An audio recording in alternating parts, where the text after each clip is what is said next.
Hello and welcome back to A Better World. This is your host Mitchell J. Rabin, and we're very glad you're joining us again today.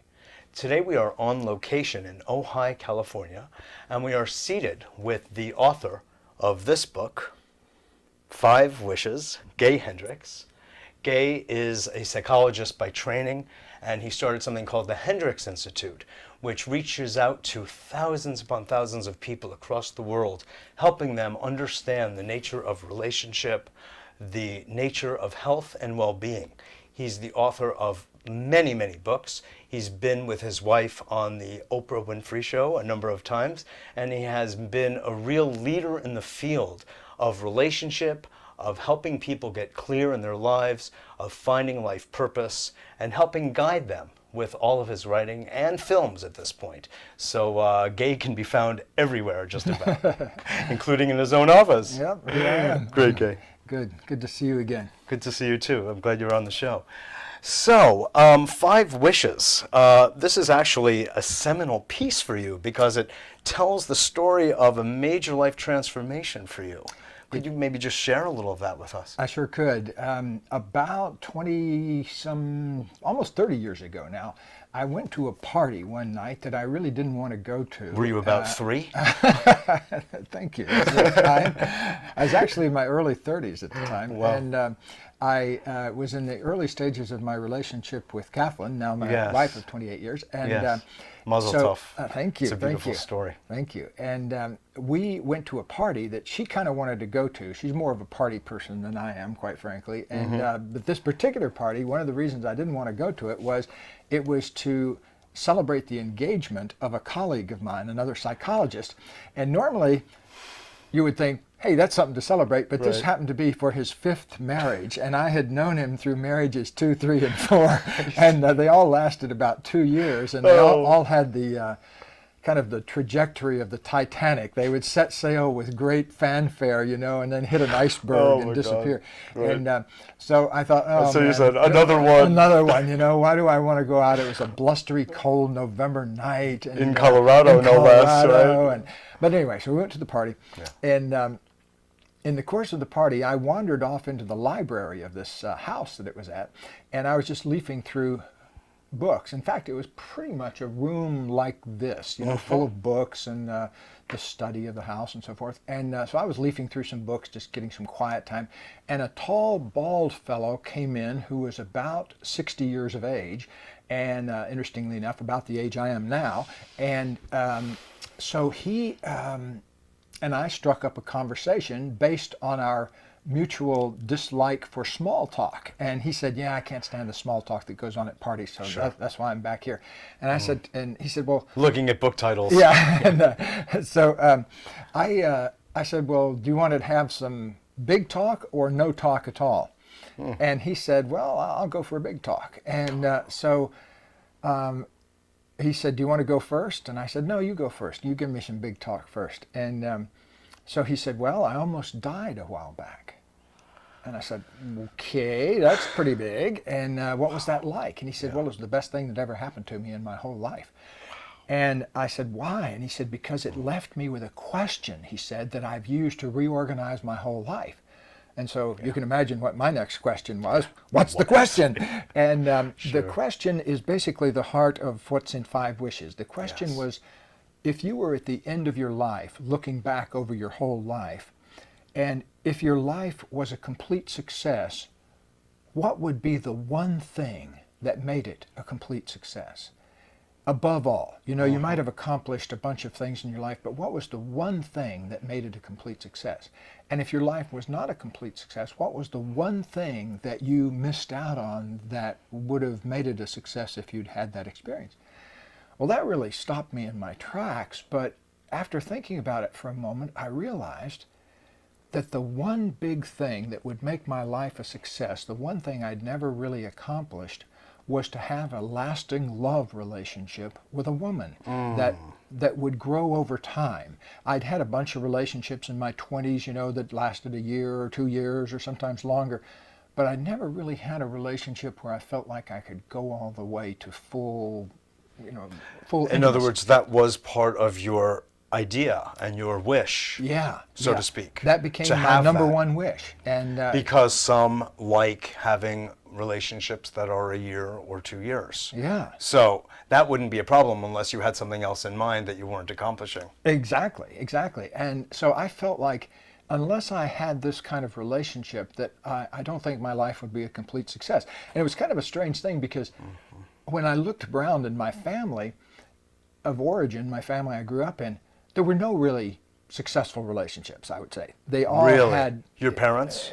Well, I never knew my parents really. My father died when my mother was pregnant with me, and so I never saw their relationship. She never remarried. My grandparents were married for something You like were very close to your grandmother. Yes, I was very close to my grandmother. Yeah. And That's a beautiful part of the book, by the way. oh, Gary. thank It you. really Yes, is. she was an incredible It woman. really comes across powerfully. Oh, thank Yeah. you. Yes, I wouldn't be here without her, I'll tell you Yeah. that. Wow. She really saved my life in a lot of ways, Yeah. and a great human being. Mm-hmm. And she was a great person, and my grandfather was a great person, but if they were in the room together, man, it was World War III, you know? Wow. And I say they were married for 63 years, but for about 59 of those, they weren't speaking to each other. And that's how they got along. that's how they got along. That's right. And Wow. in fact, I got to tell you one of the funny. It's a funniest funny moments. line. I like that. And here's an even better one. Yes. They got into an argument at their 50th wedding anniversary celebration because they weren't willing to sit on the same couch to have a picture taken.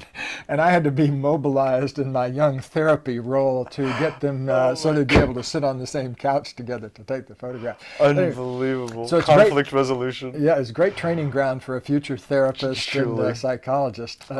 So I wanted to create this kind of relationship in my life where we could have harmony and full co-creative growth. And so I made that happen in my relationship with Kathleen. You know, we agreed that that's what we wanted, and we just began to create that over the past 28 years. That And is beautiful. so far, so good. Really? You've got it's going well, obviously. But you grew into that, right? I mean, Yeah. It didn't begin that way, because Well, no. I remember in the book, actually, you were kind of up to some of your ordinary doings at the beginning, Yeah. even with her. Yeah, even with her, I was running some of my old patterns. You know, Yeah. like what I would say is I'd have one foot in the house and one out the back door all the time. You know, I right, never had really exactly. committed to the relationship. And, you know, I always had to have somebody else I was interested in on the side, you know, and that kind of thing. And so finally after this conversation with the guy in the library, I decided to make a full-scale commitment to Kathleen and say, okay, I'm willing to go all the way. And you can't predict the future, or nobody can, but this is what I'm here for. You know, and so that's really, I think, getting both feet in the house, you know, getting both Exactly. instead of having one hanging out the back door. That was a Very very, powerful. very big thing for me. How did you feel after that? Oh, man. Scared! Scared, yeah. No, really, if you could just give us a little of the anatomy of that, because you were a certain, if you could say, type. You had reached a certain level, and I'm not saying if you had maintained that it would have been lesser, but you made a very new, bold choice, if you will, for who you had been. Well, it was scary, but also one of my great mentors, Fritz Perls, a great psychiatrist, he said, fear is excitement without the breath. And if you breathe with your fear, it turns into excitement. And so I learned a lot about breathing in those days. And, Yes, rebirthing too, I guess. Definitely. Well, that's the nature of close relationship. You're always having to rebirth yourself and come alive in a whole new way. And Katie and I have been, that's what we call her around the house here instead of Kathleen.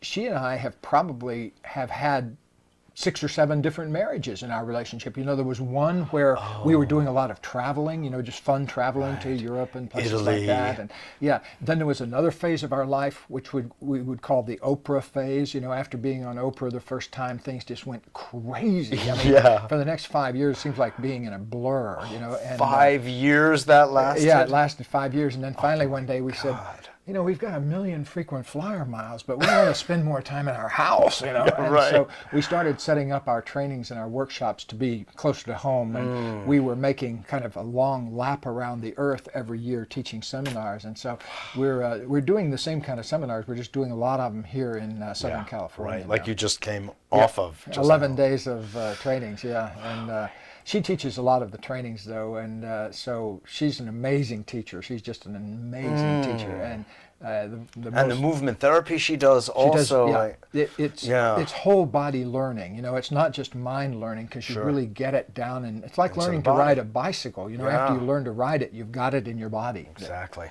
Yeah. Exactly. That's beautiful. So you have succeeded so far in that one, right? And it's looking good. It's really looking good. Could you just give us some idea of the other wishes that? Well, my second wish. Because each one of them annoyed me in its own way, by the way. Well, that's a good sign. Yeah. Creative annoyance. Right. Yeah. My second one requires a little explaining. It says my second wish was to live in a state of completion. And what I meant with that is I reviewed my life and I realized that I had all of these incompletions, like people I'd never said I love you to, or people I'd never thanked for what they did for me, or a guy that I owed $160 to that I'd not paid him back for years and years and years because I'd gotten angry with him. He was a boss of mine, and I'd gotten angry and quit the job, and so I used that as an excuse not to pay him back. You know, because I'm angry, I don't have to pay the money back. You know, and there's an interesting logic. Yeah, a lot of people. Unfortunately, So I wanted to live in a state of completion, and I made a list, and it came to, I wish I still had the list, because it was, I think, 12 pages of incompletions in my life, like people I needed to say something to, or people that I wanted to hear something from, or projects that I hadn't completed, and things like that, going back, half my life, or maybe more. Yeah.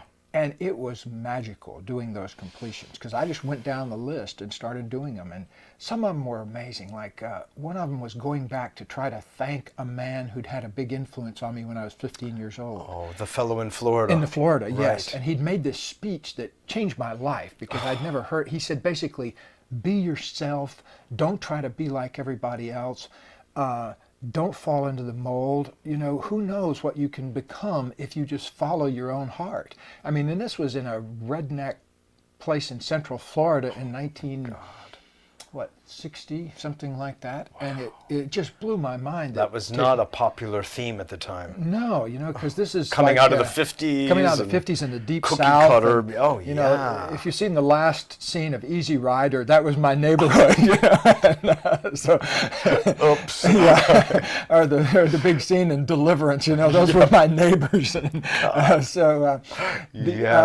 it was not a popular message to hear, but it stood my hair on end, and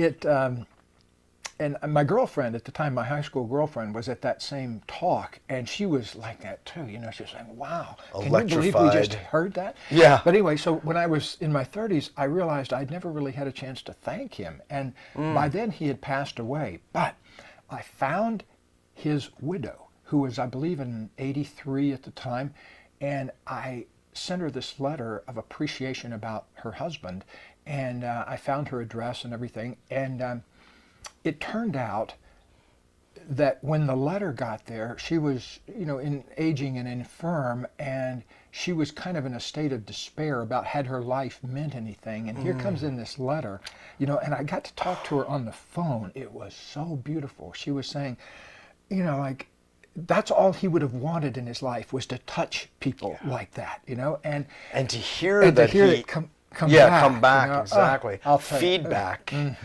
It was fabulous. And so things like that, it was like a couple of years of magic, of things like that happening, where going out to complete things. I highly recommend that for everybody. But then again, it should be said, Gay, that requires a good amount of courage to step up to the plate. Number one, to admit and acknowledge the things that have gone incomplete, and then to actually do something about it. I find that most people aren't really ready or willing to take that step. It just distinguishes your willingness and kind of manliness, if you don't mind my saying, to really step up to the plate and take action. I appreciate you saying that. Yeah, I really mean it, because we know, how many teachers have told us that there are, 5 or 10, Lester Levinson was one of them, who said something like, 5% of the population are in action. And I don't know everyone else as well. I don't know if it's just popcorn and beer, but, not really in action. Perhaps those percentages are changing now through, your and Katie's teaching and many, many, many others who are... Well, I think it's like we have to keep learning the same lessons over and over again. They're such simple lessons. Isn't that true? I mean, the lesson of, like saying to somebody, I love you, or thank you. It sounds like the simplest thing, but there was a period of my life when it just didn't occur to me to do that, And and when it's said authentically, there is a resonance to these simple words, when it comes from the heart and from the gut and from the center. It's just present, it just connects. And speaking of the heart, I appreciate you mentioning that, because the third wish I had was actually to learn how to write from my heart. I'd kind of come from the scientific tradition where I wrote journal articles and textbooks and things like that. Right.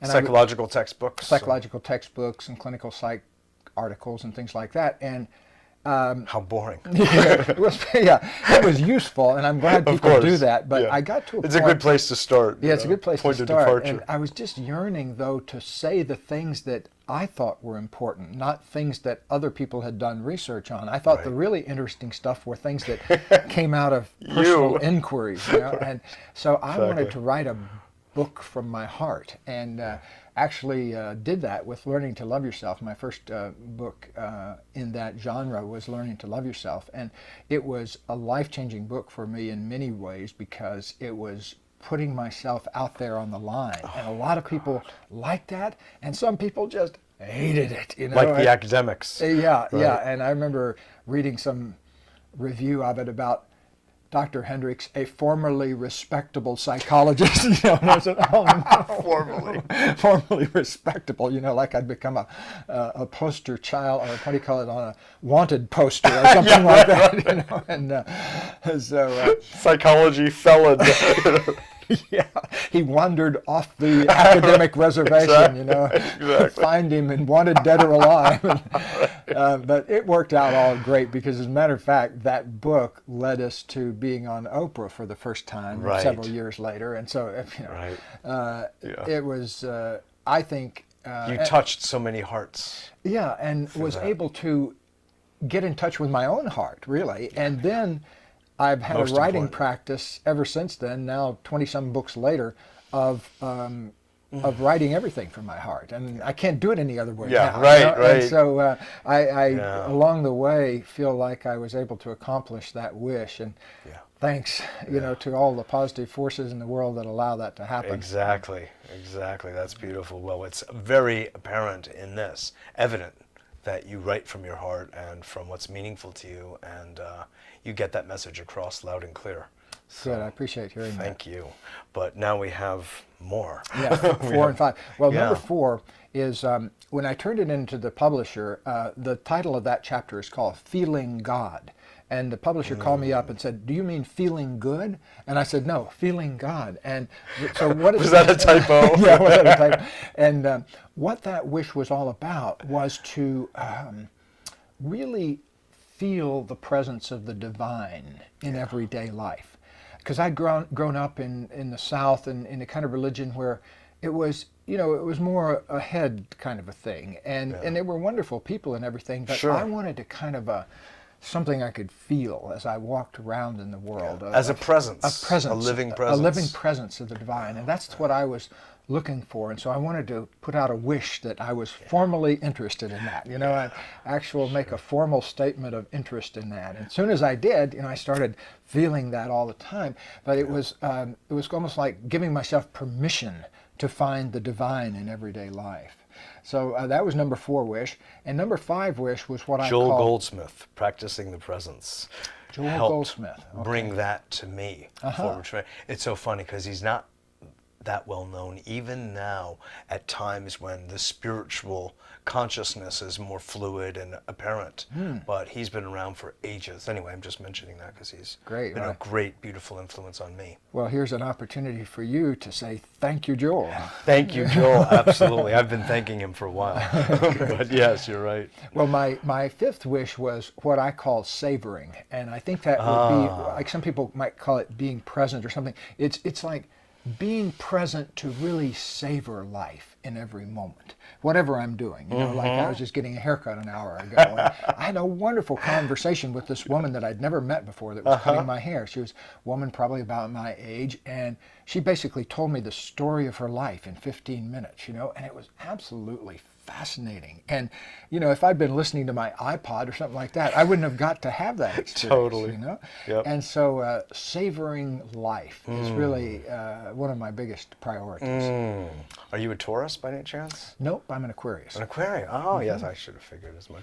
But And that's about as much as I know about astrology. Oh, okay. Too, so. Well, I'm only mentioning that because the Taurus nature tends, which I am, tends to appreciate the blend of the confluence of the spiritual with the material. So give us a flower. Whatever. Yeah. It's like I'm reminded of that when you use the word savoring, because we're also very tactile. Tactile and sensory. And what month is that? May. May. Yeah. Okay. Please go on. Okay. Well, for me, savoring became a kind of a practice in life to notice when I was somewhere else in my mind, when I would be talking to somebody but thinking about something else. Oh, And I found that, you know, and maybe everybody else in the world knew this and I just was the one that didn't, but I found that there is this incredible richness. I tend to doubt that. There's this incredible richness that's available in this moment, whatever you're doing, you know, where, you know, if I'm in an airport, sometimes it's a challenge to enjoy being in an airport. Or sometimes if I'm in a traffic jam, you know, down here in Southern California, we have those kind of things. And, sure, you don't up in the Northeast where you live, but I remember many times being stuck on the Connecticut Turnpike. Exactly. It's gotten so bad, though. But for me, if I can't enjoy being in a traffic jam, I can't enjoy anything. What's it all worth? Yeah, like you know? Krishnamurti, he was one of my early teachers. He used to say was, if you can't meditate on a subway, you can't meditate. You know, and he's absolutely right, because if you're resisting what is right now, then you're going to be resisting what is wherever you show up. You know, you can't pick and choose reality. You know, you have to say, I'm here for reality. That's right. And it's not like you can turn it off and off with a faucet and say, well, I'm here for the good reality, but I don't want anything to do with the unpleasant reality. You know? What's wrong with that? I do that all the time. You remind me of one of my teachers, Gurdjieff, George Ivanovich Gurdjieff, who used to sit in busy, noisy cafes in Paris to write his book called Nothing Short of All and Everything. Yeah, that's a great title, isn't it? I read his book, Meetings with Remarkable Men, probably once a year. That's one of the most inspiring books I've ever read. Because we've got it made today. It's so easy compared to what he had. You know, he would have to walk from trek through Central Asia, the Ural Mountains, the Caucasian. Now all we got to do is drive up the 101 to Esalen or the Big Sur. Exactly. Very true. Yeah.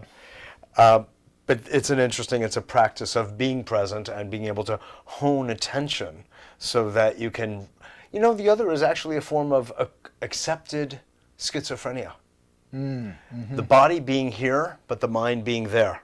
People accept that as normal. Yeah, right, there's a great line from a James Joyce book, Finnegan's Wake, where he says, Mr. Duffy lived a short distance from his body. Isn't that a great quotation?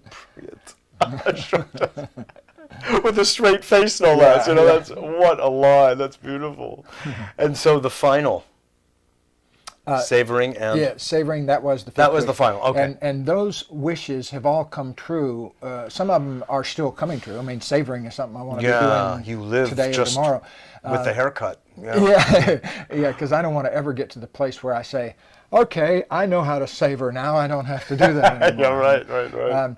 So I'm savoring this. I mean, this is beautiful. Yeah, me too. Well, you know, some people ask me why 5 wishes, and I say, well, you might have 17 or 3. It doesn't matter. When I got in touch with me, I came up with 5. That's what I found, and so it doesn't really matter. I've had people in our seminars come up with 30. You know, so it doesn't have to be just 5. Right. We don't want to be locked down to 5. You know. So when I see you next year, I want to make sure that your 5 wishes are all coming true. Exactly. Well, thank you. I appreciate that. Mine follow very much along the line that yours do, actually. And I think think maybe a few more. No. But, but you are now, this has now been translated, Gay, into some 17 languages? Yes, I'm very, very happy. Given that it only came out 6 months ago or 8 months ago, I'm just amazed that there's been such huge worldwide reception for it. That's incredible. Yeah, every week we get a new book or two that are from some language that sometimes I can't even figure out what language it is until I look inside the book and see where it was published. That's so,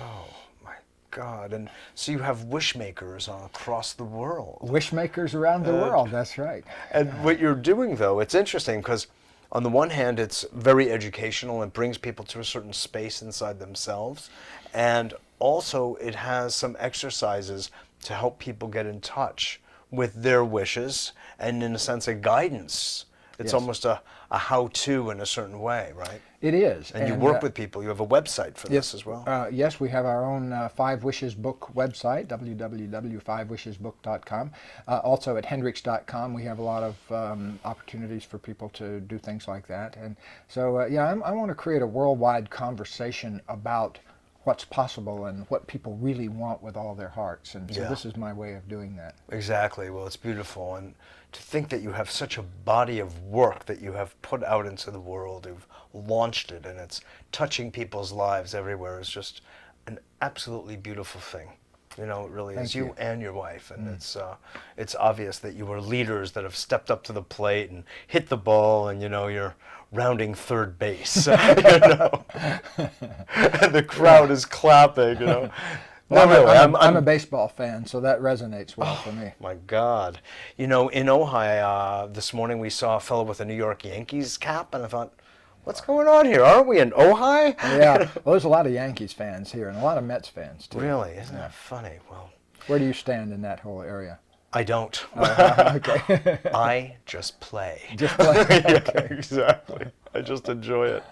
Well, look, it's been really a pleasure to have you on, and I want to really acknowledge you for the work as I've begun to do, that you've been doing and continue to do, and you're also making films, and I think, is there a film that you've done recently that you would like to bring to people's attention? Well, the movie that we made of Five Wishes is a 20-minute movie that you can find it all over the internet. It's on YouTube, and it's if you do a search for Five Wishes, the movie, you'll see that there are a lot of different places. We gave it away free when people buy the book, and so it's now been ripped off and posted everywhere. The way it is. I experienced the same thing with my tape, so sure. Yeah. Well, thanks so much, Gay. Well, blessings to you. Thank you. Thanks so much. This is Mitchell J. Rabin for A Better World. Thanks so much for joining us. I hope you enjoyed that as much as I did. And go take a look at Five Wishes. And we'll have you on the radio show, too, when your new book comes out. All right? Happy to do it. Great. And I look forward to seeing you all next week.